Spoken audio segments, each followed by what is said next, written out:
최근에는 캥거루족이 늘고 있어서 사회적으로 문제가 되고 있습니다. 캥거루족은 대학을 졸업하고 청년이 되어서 사회로 나아가 경제적으로 독립해야 할 나이가 되었는데도 여전히 경제적으로 부모에게 의존하는 이들을 가리킵니다. 특히 요즘은 집을 구하기가 어렵기 때문에 독립하는데 청년들이 많은 어려움을 겪고 있습니다. 한 통계에 의하면 30대 미혼자 가운데 54.8%가 캥거루족이다라는 통계가 있습니다. 이러한 현상은 비단 최근에 들어서만 나타나는 현상은 아닙니다. 예전부터 성인이 되고 부모를 떠나서 독립하여서 스스로 경제적으로 자립하고 살아가야 하는데 그렇게 하지 못한 채 모든 것을 부모의 결정이나 부모의 경제력에 의존하는 사람을 우리는 마마보이라고 불러왔습니다. 지난주에 종영한 드라마 펜트하우스에 나오는 봉태규가 역할을 한 이규진 역할이 딱 그렇죠. 엄마가 공부하라고 해서 공부했고 변호사 되라고 해서 변호사 됐고 엄마가 국회의원 되라고 해서 국회의원까지 되었지만 스스로 결정하고 판단할 수 있는 것이 아무것도 없는 채 엄마의 판단, 아내의 판단에 따라서 이 국회의원이 행동하는 모습을 보게 됩니다. 물론 그렇게 극단적인 성향의 사람은 없을 수 있겠지만 현 시대에 이런 모습을 극적으로 풍자해낸 캐릭터가 아닌가 하고 생각해 봅니다. 이처럼 성인이 되든지 독립해야 할 나이가 혹은 그런 상황이 되었지만 그렇게 하지 못하는 것은 일종의 사회적 문제이고 이런 현상에는 문제가 있다, 잘못된 것이다 라고 우리는 일반적으로 생각합니다. 사회의 구성원 가운데 한 명으로 살아가기 위해서는 스스로 판단하고 생각하고 경제적으로 자립하고 모든 것을 스스로 할 수 있어야 하고 주체적으로 모든 것을 결정하고 판단해서 행동하는 사람이 되어야 합니다. 언제까지 우리가 부모에게 모든 것을 의존할 수는 없습니다. 그것은 비단 우리의 삶뿐만 아니라 신앙생활이나 교회 생활에도 적용이 가능합니다. 실존주의 철학자인 키에르케고르 철학의 핵심은 신 앞에선 단독자라고 할 수 있습니다. 하나님을 믿는 사람은 누구나 하나님 앞에 단독자로 서서 심판받게 된다는 것을 이야기하는 것이죠. 다른 누군가의 믿음에 의존해서 판단되고 다른 누군가의 말을 들어서 어떻게 잘했느냐가 아니라 그 사람이 단독으로 하나님 앞에 서서 그 사람의 믿음을 심판받는다는 겁니다. 그래서 성경은 끊임없이 우리에게 이야기합니다. 자라나라고 이야기해요. 어디까지? 그리스도의 장성한 분량에까지 자라나라고 말씀합니다. 즉 그리스도의 모습을 닮아서 우리는 그분에 이르기까지 성장하고 자라나서 마침내 또 하나의 작은 그리스도의 모습을 보여줄 때까지 우리는 성장해야 됩니다. 그렇게 되었을 때 우리는 우리의 신앙을 다른 누군가 혹은 다른 무엇인가 의존하지 않고 우리는 스스로 하나님 앞에 단독자로 설 수 있습니다. 반대로 그렇게까지 자라나지 못하는 이들은 하나님과 직접적으로 만나서 교제할 수도 없고 하나님 앞에 단독으로 서지도 못합니다. 예수 그리스도께서 우리를 위하여 오셨고 죽으시고 부활하심으로 인하여서 지성소의 휘장이 찢어지고 단 한 번의 희생 제물의 죽음으로 인하여서 하나님과 우리가 완전한 화해의 관계에 들어가게 되었습니다. 그렇게 해서 하나님과 우리와의 관계가 완전히 회복되어져 있기 때문에 하나님과 우리가 1대1로 만나서 교제하고 우리가 하나님을 대면하여서 볼 수 있는 길이 예수 그리스도를 통하여서 열렸습니다. 그러나 충분히 성장하지 못하는 이들은 하나님과 1대1로 교제하지도 만나지도 하나님 앞에 서지도 못합니다. 왜냐하면 여전히 그 사람의 신앙은 의존적이고 유아기적인 신앙을 가지고 있기 때문입니다. 목사가 이렇게 저렇게 하세요 하지 않으면 스스로 신앙생활을 해나가지 못한다는 거예요. 목사가 들려주는 그 하나님의 말씀이 아니면 삶 속에서 하나님의 말씀을 듣지 못하고 살아가고 있단 말이에요.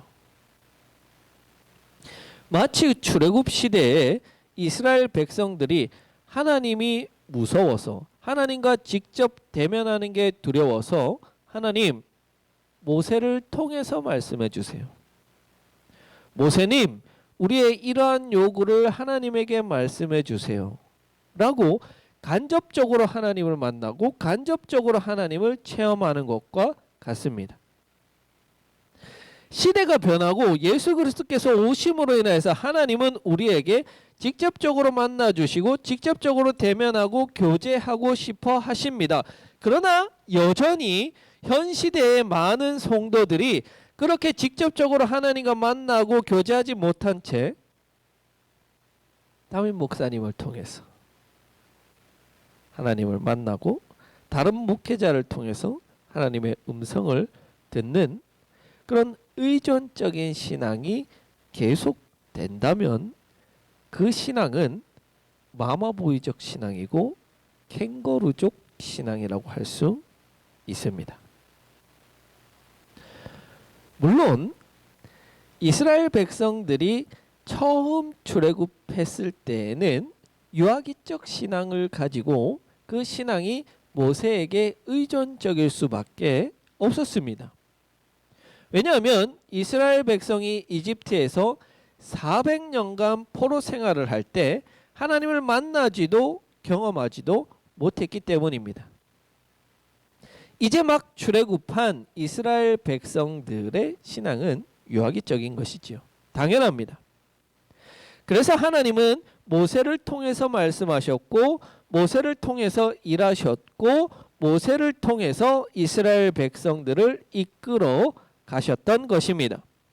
그리고 모세와 함께 광야에서 40년간 훈련받은 거예요. 트레이닝 받은 거예요. 그러면서 이 백성들이 조금씩 성장해 나갔습니다.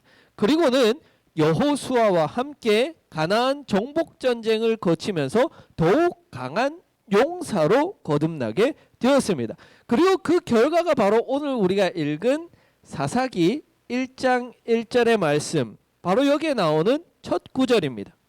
이렇게 열심히 훈련하고 성장을 거듭한 끝에 이스라엘 백성들은 카리스마적인 지도자가 없이도 하나님 앞에 물을 수 있을 만큼 성장하게 된 것입니다.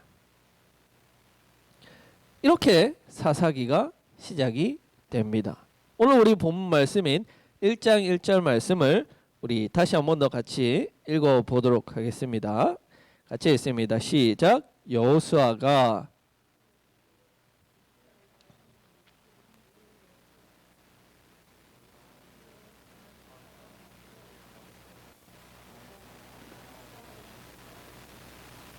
아멘. 이렇게 시작합니다. 여호수아가 죽은 뒤에 여호수아는 이스라엘에게는 없어서는 안 될 존재입니다. 모세와 마찬가지로 이스라엘을 이끄는 카리스마적인 지도자였습니다. 여호수아의 지도 아래 그 큰 성읍 여리고를 점령했고 가나안 땅의 여러 성읍들을 점령해 나갈 수 있었습니다. 모세와 여호수아가 지도자로 있었던 근 100년의 시간들은 이스라엘 백성들이 어디를 가서도 경험할 수 없을 만큼 놀라운 일들로 가득 찼던 그런 시대였습니다. 홍해가 갈라지고 여리고 성이 무너지고 요단강이 갈라지는 이런 놀라운 일들을 날마다 체험하고 만나와 메추라기로 역사하시는 그 하나님의 은혜를 날마다 경험하는 아주 황홀한 시간이었습니다. 하나님의 놀라운 역사를 매일마다 경험하고 체험할 수 있었던 얼마나 좋은 시간이었습니까? 모세와 여호수아가 없다는 것은 이스라엘 백성들이 도저히 상상할 수 없는 일이었습니다. 여러분, 사실 출애굽기부터 여호수아까지 쓰여진 이 성경 이야기는 이스라엘 백성들의 이야기가 아니라 사실은 모세와 여호수아를 통해서 일하시는 하나님에 관한 내용입니다.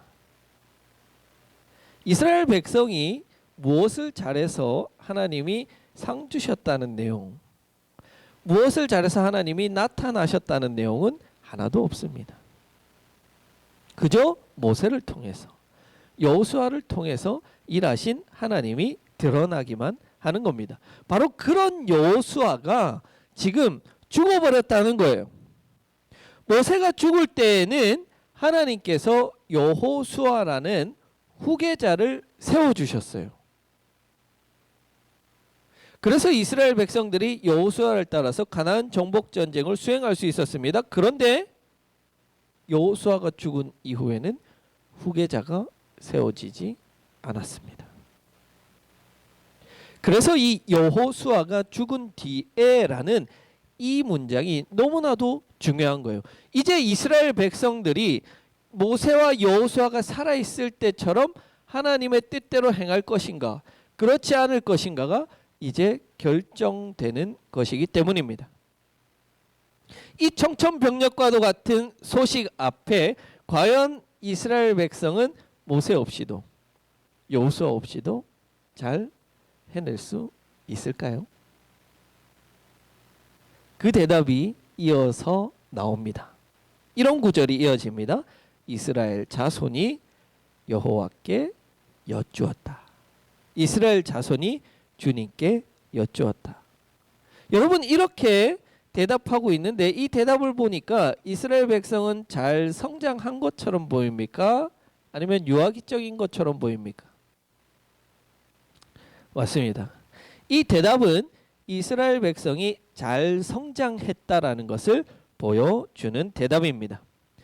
이스라엘 백성의 신앙의 척도를 가늠할 수 있는 것은 하나님의 뜻대로 했는가, 그렇지 않은가로 이스라엘 신앙의 척도를 볼 수 있습니다. 그런 점에서 사사시대는 굉장히 불행하고 이스라엘 신앙이 나락으로 떨어졌던 시대입니다. 왜냐하면 사사기를 지은 저자는 이렇게 말합니다. 사사기 21장 25절 하반절에서 이렇게 이야기합니다. 사람들은 저마다 자기 뜻에 맞는 대로 하였다. 우리 개역 개정에는 자기 소견에 옳은 대로 하였다. 사사시대는 하나님 뜻대로 살지 않던 시대예요. 사람들이 자기 생각에 옳은 대로 살아가던 시대였습니다. 그래서 이 시대는 불행한 시대예요. 그래서 이 시대에 이스라엘 백성의 신앙은 형편없었던 거예요. 하나님의 징계와 불순종이 계속해서 연속으로 200년 동안 이어지던 시대라는 겁니다. 처음부터 그랬던 건 아니에요. 오늘 우리 말씀 속에서 사사시대가 시작되기 전에 이스라엘 백성이 이렇게 하잖아요. 하나님께 여쭈었다. 여호와께 여쭈었다. 주님께 여쭈었다. 잘 성장했어요. 광야 시대를 거치면서 정복 전쟁을 거치면서 이스라엘 백성들은 잘 성장했습니다. 모세와 여호수아가 없이도 하나님께 뜻을 묻고 그 하나님의 뜻대로 행하는 모습을 보여주는 겁니다. 하나님 앞에 단독자로 설 만큼 잘 성장했던 거예요. 이상하죠? 이렇게 잘 성장한 이들이 어떻게 사사시대 곧바로 이들의 믿음이 추락할 수 있었는지, 어떻게 이들의 믿음이 이렇게 형편없이 될 수 있었는지 너무나도 이상합니다. 그것을 사사기 2장 7절과 10절에서 이렇게 해석을 합니다. 2장 7절입니다. 우리 한번 같이 읽어볼까요? 2장 7절 시작. 온 백성은 여호수아가 살아있는 동안 주님을 잘 섬겼다.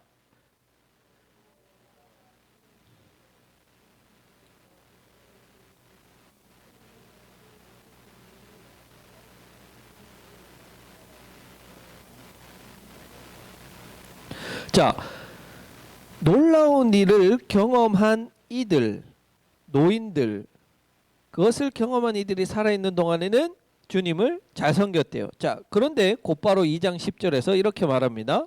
같이 읽어봅시다. 2장 10절 시작. 그리고 그 세대 사람들도 모두 죽어 조상들에게로 돌아갔다. 그들이 죽은 뒤에 새로운 세대가 일어났는데 그들은 주님을 알지도 못하고 주님께서 이스라엘을 돌보신 일도 알지 못하였다. 자, 출애굽하면서 광야에서 트레이닝 받고 가나안 땅 정복하면서 훌륭한 용사로 거듭난 이들이 죽고 나니까, 그 다음 세대들이 태어나니까 하나님 앞에 단독자로 이들이 서지 못하는 겁니다. 그래서 다시 유아기적인 예전 모습으로 돌아가 버린 거예요. 사사라는 카리스마적인 지도자를 하나님께서 이 시대에 12명이나 세워주십니다. 이 12명의 사사가 세워져 있는 기간 동안에는 이스라엘 가운데 평화가 찾아오지만 이들이 죽고 나면 또다시 혼돈과 환란이 찾아오는 이 역사가 200년 동안이나 반복되는 겁니다. 이처럼 한 명의 지도자에 의해서 이끌어져 가는 공동체, 한 명의 지도자에 의해서 평화가 찾아오는 공동체는 건강한 공동체라고 할 수가 없습니다. 그 지도자가 아무리 훌륭하다고 해도 대중들이, 회중들이 충분히 성장하지 못하면 그 공동체는 결국에는 실패할 수밖에 없습니다. 오늘날 많은 교회들이 그러한 잘못을 되풀이하고 있습니다. 1970년대 한국 교회가 대부흥을 일으키고 많은 사람이 교회로 찾아올 때, 그때 스타 목사들이 굉장히 많이 배출되었습니다. 대형 교회들이 많아졌습니다. 이 스타 목사가 대형 교회 1세대 목회자들이 은퇴하면서부터 그 교회와 한국 교회에 많은 문제들이 일어나기 시작했습니다. 한 명의 카리스마적인 지도자에 의해서 운영되는 공동체가 건강하지 못하다는 증거입니다. 교인들의 신앙이 어릴 때는 목회자에게 의존적일 수밖에 없습니다. 그것은 당연합니다. 마치 어린아이가 부모에게 의존하는 것과 같습니다. 언제까지나 그럴 수는 없습니다. 교인들은 자기 자신의 신앙을 스스로 하나님 앞에 단독자로 설 수 있을 만큼 성장시키고 훈련되어져야만 하고, 그렇게 하기 위해서 노력을 기울여야 합니다. 물론 신앙생활은 우리가 공동체적으로 하기 때문에 홀로 하나님 앞에 신앙생활 하라는 의미가 아닙니다. 카리스마적인 담임 목사가 없다고 할지라도 공동체가 스스로 하나님의 뜻을 묻고 하나님 앞에 홀로 설 수 있도록 성장해야 된다라고 이야기하고 있는 거예요.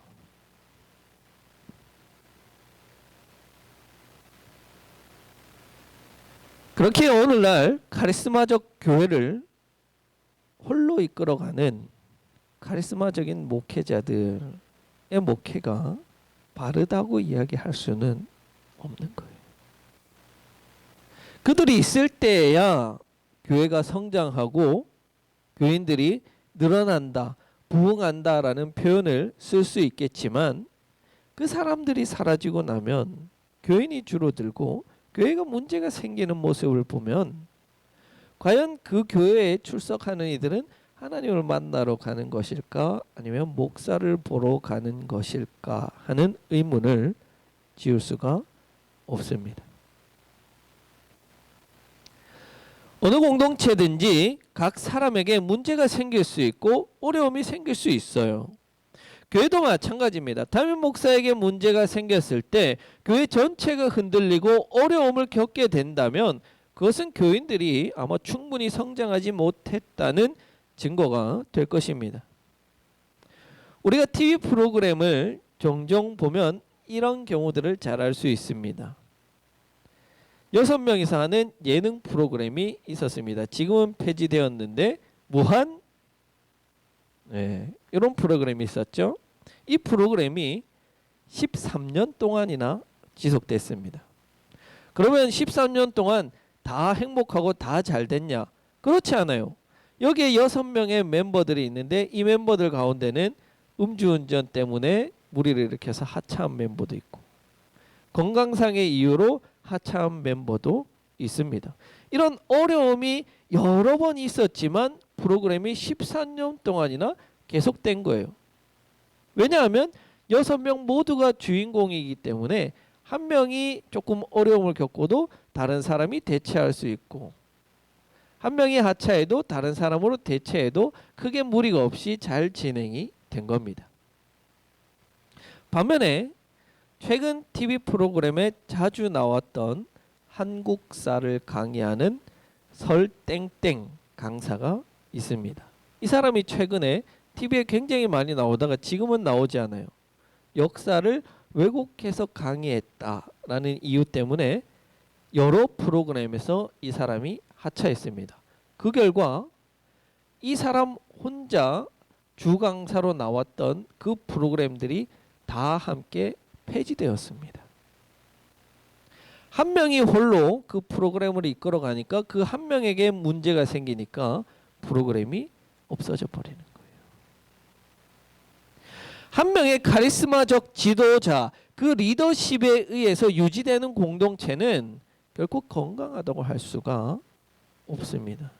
이 지도자에게 문제가 생기면 그 공동체가 와해돼 버리는 거예요.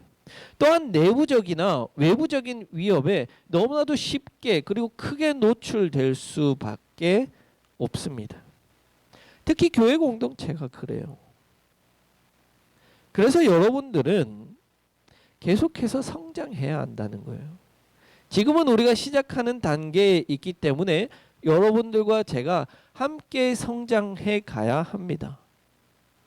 그러나 어느 수준에 가면 제가 없어도 여러분들이 하나님 앞에 홀로 설 수 있도록, 제가 없어도 이 교회가 잘 기능할 수 있을 때까지 우리가 성장해 나가야 합니다. 그래야만 우리 교회를 건강한 교회다라고 이야기할 수 있을 거예요. 마치 이스라엘 백성들이 모세가 없어도, 여호수아가 없어도 하나님께 뜻을 묻고 그 하나님의 뜻을 이루는 데까지 성장한 것처럼, 그렇게 여러분들도 우리도 더불어서 성장해야지만 우리 교회가 건강한 교회로 거듭날 수 있습니다. 사랑하는 북삼 초대교회 성도 여러분, 우리는 지금 시작하는 가운데 있습니다. 물론 신앙생활을 오래 했지만 우리의 이 단계는 유아기적인 단계라고 할 수 있어요. 저도 그렇고 여러분도 그렇습니다. 하지만 저는 카리스마적인 지도자도 아니고 큰 대형교회를 이끌 그런 지도자도 아닙니다. 그렇게 우리는 함께 성장해야 하고 함께 교회를 세워야 하고 함께 지역사회를 섬기는 일에 협력하고 협동해야 하는 겁니다. 교회는 저의 것이 아니기에 여러분도 저를 위해서 있는 것이 더욱더 아니기에 더욱 이 교회에서 여러분들의 역할은 너무나 중요하다는 거예요. 여호수아가 죽은 뒤에 잘 성장한 이스라엘이 하나님의 뜻을 구하고 그것을 실천한 것처럼 우리 함께 잘 성장해서 하나님의 뜻을 구하고 그 하나님의 뜻을 잘 실천해 나가는 우리 북삼 초대교회 공동체가 될 수 있기를 간절히 기원합니다.